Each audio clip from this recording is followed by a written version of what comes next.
Hello everybody, this is Digraj Singh Rajput. Welcome to Magnet Brains. इस video में हम क्या पढ़ने वाले हैं?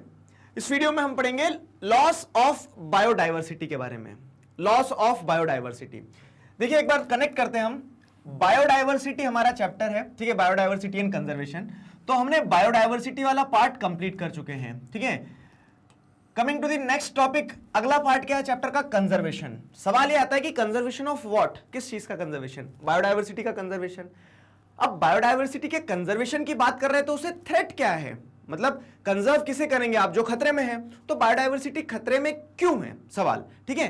तो loss of biodiversity, what are the factors responsible for the loss of biodiversity, this is the crux of the topic, ठीक है। तो ये क्या है? पूरे के पूरे टॉपिक का सार है, जिसे हम क्या करने वाले हैं, इस पूरे वीडियो में पढ़ने वाले हैं, समझने वाले हैं। क्लियर हो गया? टॉपिक समझ में आ गया, मतलब अंदर का कंटेंट 100% समझ में आ जाएगा।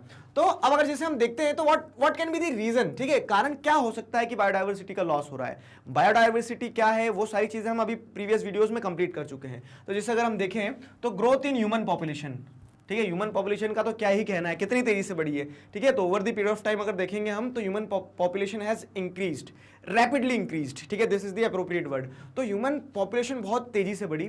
अब जब ह्यूमन पॉपुलेशन बहुत तेजी से बढ़ी तो उससे क्या हुआ पता है? उससे ये हुआ कि increase in human population led to the increase in the rate of consumption of natural resources. मतलब अब ह्यूमन बींग्स बढ़ रहे हैं तो ऐसा थोड़ी ना कि ह्यूमन बींग्स सब जादू है कोई मिल गया कि धूप खा के जिंदा रह लेंगे। हमें क्या चाहिए रहेगा? हमें नेचुरल रिसोर्सेज चाहिए रहेंगे, हमें लैंड चाहिए, वाटर चाहिए, ठीक है, प्लांट से प्रोडक्ट्स ऑब्टेन करेंगे हम, ये सारी चीजें चाहिए रहेगी। अब हो क्या रहा है कि ये नेचुरल रिसोर्सेज जो है इनफाइनाइट नहीं है, लिमिटेड है, ठीक है। नेचुरल रिसोर्सेज लिमिटेड है, ह्यूमन पॉपुलेशन अनलिमिटेड होते जा रही है, बढ़ते जा रही है। तो उसका इंपैक्ट क्या होगा? मतलब अगर ऐसे समझोगे तो with increase in human population there is increase in the rate of consumption of natural resources, ठीक है। अब आप सर्वज्ञानी हो, आपको पहले भी बताया मैंने क्या कि एक बैलेंस होना बहुत ज्यादा जरूरी है। लाइफ ऑन द अर्थ वाला चैप्टर जब हमने पढ़ा था समझा था कि बैलेंस होना बहुत जरूरी है। यहाँ क्या हो रहा है, वही बैलेंस डिस्टर्ब हो जा रहा है, ठीक है। वो जो बैलेंस डिस्टर्ब हुआ है ना, तो उसका इंपैक्ट क्या होगा अल्टीमेटली पता है, ठीक। तो increase in the rate of the consumption of natural resources, ठीक है। And what is the impact of that? Impact of that is it has accelerated the loss of species and habitation in different parts of the world, ठीक है। तो उनका जो habitat है, उनका जो हैबिटेशन है, जो स्पीशीज है, वो धीरे धीरे विलुप्त होते चले जा रही है। फॉर एग्जाम्पल क्या हो रहा है कि आपका घर खत्म हो गया तो अब आप कहां रहोगे? वैसा सवाल आता है ना। तो आप रोड पे आप क्या हो जाओगे? सर्दियां हैं, गर्मियां हैं, बारिश है, आप भी खत्म हो जाओगे, ठीक है। तो उस तरह से क्या है कि मतलब ये समझाने का तरीका मैं आपको बता रहा हूं कि स्पीशीज जो है तो उन्हें भी उनका इकोसिस्टम बचाए रखना होगा, तभी तो वो सर्वाइव कर पाएंगे ना। हमारे लिए सोच के देखो, वैसा क्या हम उस कंडीशन में सर्वाइव कर पाएंगे? नहीं कर पाएंगे। तो वही केस यहां पे भी हो रहा है कि जिस तरह से नेचुरल रिसोर्सेज का कंजम्पशन बढ़ा है, ठीक है, हमने बहुत सारे फॉरेस्ट काट दिए, क्यों? क्योंकि हमारी रिक्वायरमेंट थी फ्यूल वुड की और इन सारी चीज़ों की, हमें लकड़ियाँ चाहिए थी, ठीक है। वाटर रिसोर्सेज को हमने सुखा दिया, तो वो जो मछलियाँ वहाँ रहती थी वो कहाँ जाएगी? तो अल्टीमेटली क्या हुआ कि इसका इंपैक्ट ये हुआ कि बहुत सारी स्पीशीज, उनका हैबिटेशन जो है वो सब कुछ क्या होने लगा, धीरे धीरे different parts of the world में खत्म होने लगा। आ गया समझ में? तो अब हो क्या रहा है, बायोडाइवर्सिटी जो थी पहले वो क्या होते जा रही है? कम होते जा रही है, स्पीशीज मरते जा रही है, खत्म होते जा रही है, एक्सटिंक्ट होते जा रही है। तो लॉस ऑफ बायोडाइवर्सिटी, समझ में आया? लॉस ऑफ बायोडाइवर्सिटी किस तरह से चीजों को कनेक्ट करना है। तो अब अगर जैसे हम देखेंगे ना तो बायोडाइवर्सिटी का जैसे यहाँ पे आपको रीजनल एक एक्सप्लेनेशन दिया गया है कि बायोडाइवर्सिटी की जब हम बात करते हैं तो ट्रॉपिकल रीजन्स जो है हमारे, ट्रॉपिकल रीजन्स कौन से हैं? तो 23 डिग्री ऊपर नीचे, नॉर्थ साउथ। तो यहाँ पे आप जैसे देखोगे तो ये ट्रॉपिकल रीजन जो है ना, अब कनेक्ट करो, अभी प्रीवियस वीडियोस में हम क्या पढ़ के आए कि मैक्सिमम बायोडाइवर्सिटी जो है वो कहां थ्राइव करती है? In this tropical region because the weathering process is fast here, ठीक है। तो वेदरिंग प्रोसेस फास्ट है तो इस कारण से क्या होता है कि यहां पे मैक्सिमम बायोडाइवर्सिटी आपको देखने को मिलेगी, ठीक है। अब यहां पे मैक्सिमम बायोडाइवर्सिटी देखने को मिलेगी और वही चीज आपकी बुक भी बता रही है आपको क्या कि tropical region which occupy only about 1/4 of the total area of the world, ठीक है। और इसको कंपैरेटिव लेके चलना कि वर्ल्ड का जो टोटल एरिया है 100% में से 25% एरिया ही ट्रॉपिकल रीजन में आता है, बाकी आप देखोगे तो सब ट्रॉपिकल, टेम्परेट और पोलर रीजन्स में चले जाएगा, ठीक है। एरिया 25 है। अब हो क्या रहा है, contains about 3/4 of the world human population और वर्ल्ड ह्यूमन पॉपुलेशन की अगर हम बात करें तो 3/4 of the world human population 75% population जो है, ठीक है, I am not sure about this data कि 3/4 है कि भी नहीं है, लेकिन मान के चलते हैं। तो क्या है कि 75% पॉपुलेशन जो है कहां रह रही है, ट्रॉपिकल एरिया में रह रही है, मतलब 25% रहने की जगह है, 75% जनसंख्या यहां रह रही है। अब ये जनसंख्या वही है, जादू नहीं है, ठीक है। ये जनसंख्या क्या चाहिए, इस पूरी की पूरी पॉपुलेशन को, इस लार्ज चंक को रिसोर्सेज चाहिए रहेंगे, और रिसोर्सेज कहां से आएंगे, नेचर से, ठीक है। नेचुरल रिसोर्सेज को जब वो क्या करेंगे, एक्सट्रैक्ट करेंगे, तो उससे क्या होगा कि वो डिस्टर्ब करेंगे बहुत सारी स्पीशीज का मतलब जो हैबिटाट है, जो इकोसिस्टम है, तो उसके चलते क्या होगा, उसके चलते बहुत सारी स्पीशीज एक्सटिंक्ट हो जाएगी, ठीक है, of the world human population. Over exploitation of resources and deforestation have become rampant to fulfil the needs of large population. Now we have seen the data, और इस डेटा के हिसाब से अगर आप देखोगे तो इतनी पॉपुलेशन, ठीक है, जब लिमिटेड रिसोर्सेज के ऊपर टूट पड़ेगी ना, तो क्या हो जाएगा कि ये ओवर एक्सप्लॉयटेशन होगा, डिफॉरेस्टेशन होगा, और इससे क्या होगा, ये लार्ज पॉपुलेशन के सेक्शन का नीड्स को फुलफिल करने में क्या होगा, ट्रॉपिकल रीजन्स में बहुत ज्यादा डिस्ट्रक्शन होगा, और वो हुआ भी है, अभी बताएंगे कुछ आपको हम, ठीक है। As this tropical rain forest contain 50% of the species on the earth, destruction of natural habitats have proved disastrous for the entire biosphere. Entire biosphere की बात की जा रही है कि पूरे के पूरे बायोस्फीयर के लिए क्या है, एक बहुत बड़ी समस्या बन रही है। देखो समझना, ट्रॉपिकल रीजन है, ट्रॉपिकल रीजन में अधिकतर क्या मिलते हैं, रेन फॉरेस्ट मिलते हैं, ठीक है। अब ये जो रेन फॉरेस्ट है, इन रेन फॉरेस्ट एरिया में टेम्परेचर ज्यादा है, प्रेसिपिटेशन ज्यादा है, बहुत ज्यादा लाइफ थ्राइव करती है, डाइवर्सिटी जो है, बायोडाइवर्सिटी बहुत ज्यादा देखने को मिलेगी।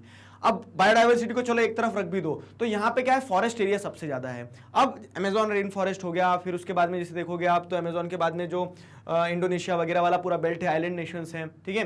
तो इतने सारे रेन फॉरेस्ट है यहाँ पे, इतनी ज्यादा डाइवर्सिटी है, और वो क्या है, वो एक तरह से लंग्स ऑफ द अर्थ का काम करते हैं, ऑक्सीजन सप्लाई भी होगी बहुत ज्यादा। लेकिन जब क्या हो रहा है, लेकिन जब हम देख रहे हैं कि यहाँ पे बहुत ज्यादा ओवर एक्सप्लॉयटेशन होता है ना, तो उस ओवर एक्सप्लॉयटेशन का इंपैक्ट पता है क्या होता है, कि काफी सारी स्पीशीज जो उनका घर था, वो स्पीशीज एक्सटिंक्ट होगी वहां से, वो स्पीशीज का सर्वाइव करना मुश्किल हो जाएगा। अब वो स्पीशीज जब धीरे धीरे वैनिश होने लगेगी, ठीक है, उनका सर्वाइवल टफ हो जाएगा, तो उसके चलते क्या होगा, उसके चलते अल्टीमेटली इंपैक्ट कहां कौन फील करेगा, ह्यूमन बींग्स ही करेंगे। तो बायोडाइवर्सिटी को अगर किसी प्रकार का लॉस हो रहा है, जो हमने प्रीवियस वीडियो में भी पढ़ा है कि बायोडाइवर्सिटी सिर्फ ऐसा नहीं है कि वो अपने सर्वाइवल के लिए या फिर अपने सस्टेनेंस के लिए ही वो स्पीशीज है, वो स्पीशीज कहीं ना कहीं पूरे इकोसिस्टम में एक इंपॉर्टेंट रोल प्ले करती है, और एक भी स्पीशीज का एक्सटिंक्ट होना, एक भी स्पीशीज का उस सिस्टम से बाहर हो जाना क्या हो सकता है, चिंताजनक हो सकता है। समझ में ये चीजें, इतनी ध्यान रखना, ठीक है। अब इसको कहानी की तरह सुनते मत चलना, इसको अमल भी करना, मतलब थोड़ा सा एनालिटिकल वे में इसको सोचना समझना कि हाँ इंपैक्ट तो होता है चीजों का, ठीक है। अब ये बायोडाइवर्सिटी जो खत्म हो रही है, तो what can be the factors, मतलब अब आंसर लिखने को आएगा तो अल्टीमेटली क्या लिखेंगे, सीधी सी बात। तो अब देखो जैसे हम यहाँ पे देखेंगे तो ह्यूमन पॉपुलेशन का इंक्रीज होना एक पॉइंट वो लिख सकते हो आप, ठीक है, ट्रॉपिकल रीजन का मतलब एक एनालिटिकल पर्सपेक्टिव दे सकते हो। फिर उसके बाद में आप लिखोगे कि जैसे नेचुरल कैलेमिटीज, अब ये नेचुरल कैलेमिटीज कहने को नेचुरल है, लेकिन इन नेचुरल कैलेमिटीज को भी हम क्या कहते हैं, ह्यूमन मेड ही बताएंगे। अब मान लो ग्लेशियर्स मेल्ट हो रहे हैं, सी वाटर राइज हो रहा है, ठीक है, तो उसका कारण क्या है, उसका कारण ह्यूमन बींग्स ही तो है। तो नेचुरल दिख रहा है कि राइजिंग सी वाटर, लेकिन अल्टीमेटली उसके लिए भी रिस्पॉन्सिबल ह्यूमंस ही है। तो ये जो नेचुरल कैलेमिटीज है, such as earthquake, floods, volcanic eruptions, forest fires, droughts etcetera, ठीक है। अब हमने क्या करा, ग्राउंड वाटर पूरा पंप आउट कर लिया, ड्रॉट्स तो आना ही है।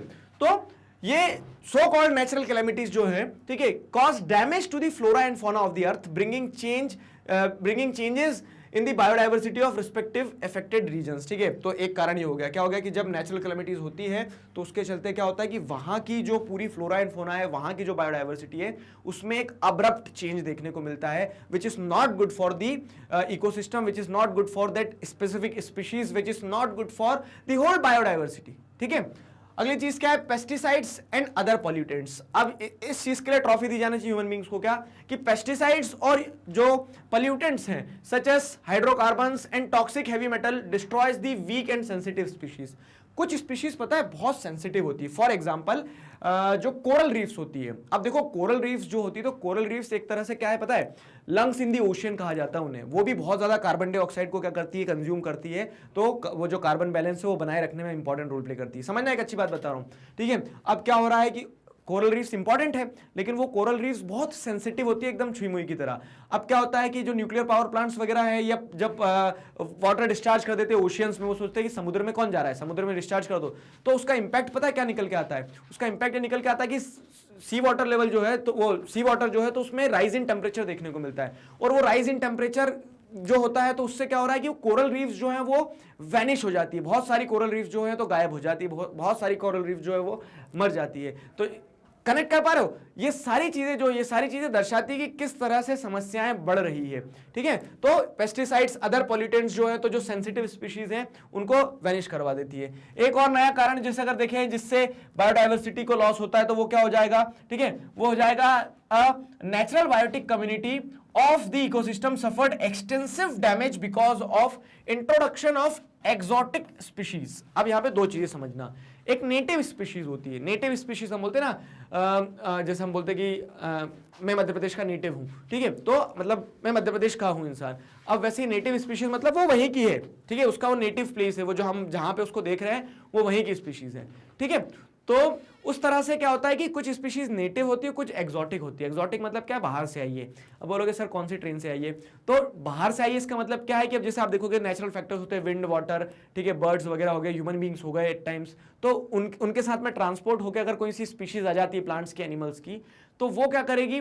अब ऐसा है कि एक सिस्टम पूरा बना हुआ था, उस सिस्टम में स्पीशीज थी, और वो जो पूरा का पूरा इकोसिस्टम था वो स्पीशीज के लिए फेवरेबल था। लेकिन अब ये जो एक्सोटिक स्पीशीज बाहर से मतलब वाइल्ड कार्ड एंट्री जो हुई है एक, तो ये एक्सोटिक स्पीशीज क्या करेगी, हो सकता है कि वो जो नेटिव स्पीशीज है उसके सर्वाइवल के लिए क्या बन जाए, ये सिरदर्द बन जाए, ठीक है। तो exotic species, the species which are not the natural inhabitants of the local habitat but are introduced into the system are called exotic species। तो those species which are not the part of the natural habitat, ठीक है, वो जो natural habitat है वहां का उसका part नहीं है वो स्पीशीज, लेकिन वो इंट्रोड्यूस हो गई है उस रीजन में, उस हैबिटाट में, और इसका इंपैक्ट क्या हो सकता है, और इसका इंपैक्ट इस हद तक हो सकता है कि that exotic species may be dangerous for the native species, ठीक है, जो नेचुरल स्पीशीज है वहां की, उनके सर्वाइवल के लिए बहुत ज्यादा डेंजरस हो सकती है। समझ में आई यहां तक कहानी? तो इस तरह से हमने exotic species, introduction of exotic species भी एक रीजन देख लिया।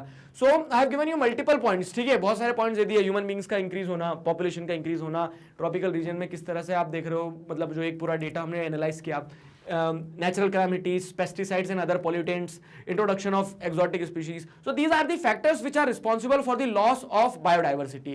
एग्री करोगे मेरे साथ, ठीक है? तो ये सारे फैक्टर्स हैं जो रिस्पॉन्सिबल है। फिर उसके अलावा क्या है, तो during the last few decades some animals like tigers, elephants, rhinoceros, crocodiles, minks and birds were hunted mercilessly by poachers for their horn, tusk, hides etc. hides मतलब क्या होता है, स्किन, ठीक है।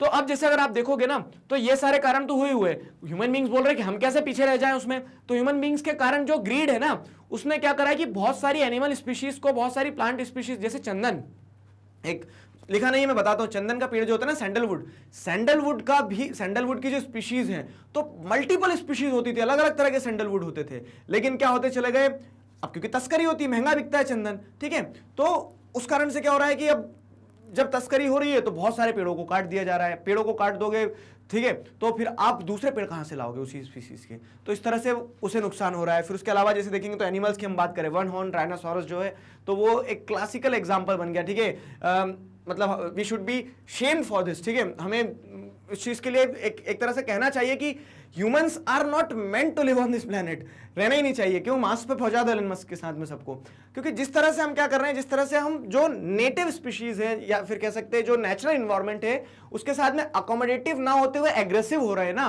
वो कल को हमारे लिए ही नुकसानदायक होने वाला है, ठीक है। चलो मैं भावनाओं में बह जाता हूं जब इन्वायरमेंट की बात आती है, तो इग्नोर दैट पार्ट। बाकी यहां तक चीजें कनेक्ट हो पा रही है, तो इस तरह से आपको समझ में आया कि हाँ, there are multiple factors which are responsible for the loss of biodiversity, ठीक है, नेचुरल कैलामिटीज, पेस्टिसाइड्स वगैरह हो गया, इंट्रोडक्शन ऑफ एक्सोटिक स्पीशीज, ये सारा सब कुछ हो गया, ठीक है। अब ये सारी समस्याएं तो हैं, अब इन समस्याओं का समाधान क्या है, तो जैसे अगर हम देखेंगे the International Union of Conservation of Nature and Natural Resources, commonly known as IUCN, ठीक है, IUCN शॉर्ट फॉर्म में जिसके जाना जाता है, has classified the threatened species of plants and animals into 3 categories for the purpose of their conservation। देखो multiple classification, आपकी book 3 classification के बारे में बताती है। तो IUCN क्या है पता है? IUCN एक बॉडी है इंटरनेशनल लेवल पे जो क्या करती है, जो ये देखती है, रेड लिस्ट पब्लिश करती है कि हाँ डेटा का रिकॉर्ड रखती है कि कितने स्पीशीज हैं, कहाँ है, किसको खतरा है, किसको खतरा नहीं है, कोई तो चिंता कर रहा है। ठीक है, तो IUCN के हिसाब से जैसे जो 3 लिस्ट निकाली उन्होंने, एंडेंजर्ड स्पीशीज की, वल्नरेबल स्पीशीज की और रेयर स्पीशीज की। एंडेंजर्ड स्पीशीज क्या है, वल्नरेबल क्या है, डिफरेंस क्या है, रेयर क्या है, सारा सब कुछ समझाता हूं। देखो तो कुछ स्पीशीज को उन्होंने आइडेंटिफाई करा है कि ये जो मतलब स्पीशीज यानी क्या है, बायोडाइवर्सिटी बनाती है, और बायोडाइवर्सिटी का जो लॉस हो रहा है तो उसमें कुछ हमें चिंताजनक स्पीशीज भी हैं, उन्हें बचाना बहुत ज्यादा जरूरी है। तो पहला आता है endangered species. It includes those species which are in danger of extension. मतलब एक्सटेंशन समझते हो ना, एक्सटेंशन मतलब खत्म, गया, टाटा बाय बाय।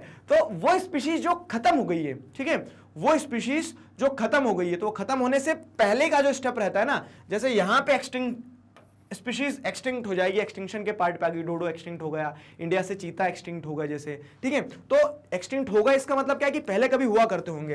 तो वो जो लास्ट स्टेज रहती है ना उनकी स्पीशीज की, ठीक है, वो जो लास्ट स्टेज रहती है स्पीशीज की, वो एंडेंजर्ड स्पीशीज दर्शाती है कि मतलब प्लांट्स और एनिमल्स जो हैं अब उस कगार पे है कि अब इन्हें अगर बचाया नहीं गया तो ये खत्म हो जाएंगे पूरे, ठीक है, उस कगार पे है कि अब बचाया नहीं गया तो ये पूरी तरह से खत्म हो जाएंगे। तो IUCN publishes information about endangered species world wide as the Red List of threatened species, ठीक है, रेड लिस्ट में डाल दिया कि भैया इनको बचाना सबसे ज्यादा जरूरी है। तो जैसे अगर आप देखोगे रॉयल बंगाल टाइगर हो गया, ठीक है। अब देखो एंडेंजर्ड में भी अंदर क्लासिफिकेशन होते हैं, जब आप सब्जेक्ट्स को और डिटेल में पढ़ोगे तो आपको और चीजें मिलती चली जाएगी, ठीक है, जब आप स्ट्रीम को चूज कर लोगे इसी तरह से। तो एंडेंजर्ड में भी अंदर अलग अलग क्लासेस रहती है, ठीक है, लेकिन हम अगर एंडेंजर्ड की ब्रॉड कैटेगरी लेके चले तो रॉयल बंगाल टाइगर हो गया, ठीक है, रिवर साइड गोरिल्ला होते हैं, फिर उसके बाद में जावन राइनो होते हैं, ठीक है, ये जावन राइनो होते हैं। तो इस तरह से बहुत सारी स्पीशीज हैं जो क्या है एंडेंजर्ड स्पीशीज की लिस्ट में आती है। वल्नरेबल स्पीशीज की अगर हम बात करें तो वल्नरेबल स्पीशीज कौन सी है, देखो तो this includes the species which are likely to be in danger of extinction, ठीक है। तो एंडेंजर्ड में you are sure that these species are going to be extinct if not preserved, ठीक है। तो वहां पे बोल दिया कि भैया इनको सबसे ज्यादा खतरा है, मतलब वो लास्ट स्टेज पे है, ये सेकंड लास्ट स्टेज पे है। वल्नरेबल मतलब क्या है, वल्नरेबल स्पीशीज मतलब इनका जो इनके दीज स्पीशीज आर वल्नरेबल, मतलब इनके टुवर्ड्स खतरा ज्यादा है, इन्हें संभालने की, इन्हें बचाने की जरूरत है। अगर नहीं बचाओगे तो ये वल्नरेबल से क्या होगी, एंडेंजर्ड होगी, और एंडेंजर्ड से फिर एक्सटिंक्ट हो जाएगी। समझ में आ रहा है? तो which are likely to be in danger of extinction in near future if the factors threatening to their extinction continues, ठीक है। तो समस्याएं हैं, तो उन समस्याओं को अगर ध्यान में नहीं रखा गया, ठीक है, प्रॉपर उनको कंसिडरेशन नहीं दिया गया, तो क्या हो सकता है, वो खत्म भी हो सकती है वो स्पीशीज। इस तरह से की स्पीशीज जो होती है तो वो वल्नरेबल स्पीशीज में आ जाएगी, ठीक है, वो वल्नरेबल स्पीशीज में आ जाएगी। समझ आया? Survival of this species is not assured as their population has reduced greatly.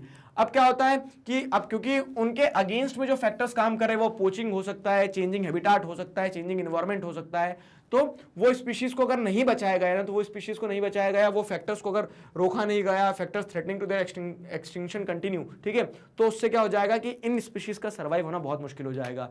I hope आपको इस चीज की क्लैरिटी मिली है कि एंडेंजर्ड लास्ट स्टेज आ गई है और सेकंड लास्ट स्टेज जो है वल्नरेबल, ठीक है, जो स्पीशीज आज वल्नरेबल है कल वो एंडेंजर्ड होगी और परसों एक्सटिंक्ट हो जाएंगी। तो कंजर्वेशन सबका ही जरूरी है, ठीक।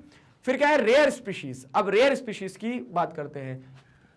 Population of this species is very small in the world, ठीक है। अब रेयर नाम से ही समझ में आ रहा है ना कि पॉपुलेशन जो है इन स्पीशीज की बहुत कम है और बहुत रेयर है, और ये रेयर होने के साथ साथ में क्या, they are confined to limited area और thinly scattered over a wider area, ठीक है। ये क्या है, बहुत कम है और कुछ ही एरियाज में पाई जाती है, जैसे वन हॉर्न राइनोसोरस हो गए, असम वगैरह में मिल गए आपको, ठीक है। फिर उसके बाद में रेयर स्पीशीज देखोगे तो लॉयन टेल्ड मकाओ जो नीलगिरी है, ठीक है, नीलगिरी हिल्स जो है ना, नीलगिरी हिल्स में लॉयन टेल्ड मकाओ पाया जाता है। तो ये कुछ स्पीशीज है जो रेयर है, जो डिस्टिंक्टिवली किसी एक स्पेसिफिक एरिया में पाई जाती है और जिनकी पॉपुलेशन बहुत कम है, ठीक है। तो लॉस ऑफ बायोडाइवर्सिटी वो हमने समझा, लॉस ऑफ बायोडाइवर्सिटी के साथ साथ में IUCN का जो क्लासिफिकेशन था वो भी समझ लिया, और आदि factors responsible for loss of biodiversity वो भी मैंने आपको बता दिया। क्लियर है? अब आता है अल्टीमेट सवाल की सर समस्या देख ली, समाधान क्या हो सकता है, how can we conserve biodiversity, ये हम नेक्स्ट वीडियो में पढ़ने वाले हैं। मैग्नेट ब्रेन्स पर इसी तरह से किंडरगार्टन से क्लास 12 तक सभी सब्जेक्ट्स, चैप्टर्स, टॉपिक, सब टॉपिक, सब कुछ सिस्टमैटिक वे में वीडियो लेक्चर्स के फॉर्मेट में अवेलेबल हैं, जिन्हें आप बहुत आसानी से देख सकते हैं, पढ़ सकते हैं, घर बैठे अपना सिलेबस कंप्लीट कर सकते हैं। जी हाँ, अपने जूनियर्स और सीनियर्स को जरूर बताइए मैग्नेट ब्रेन्स के बारे में। मिलते हैं नेक्स्ट वीडियो में। Till then stay connected, keep learning. Thank you very much.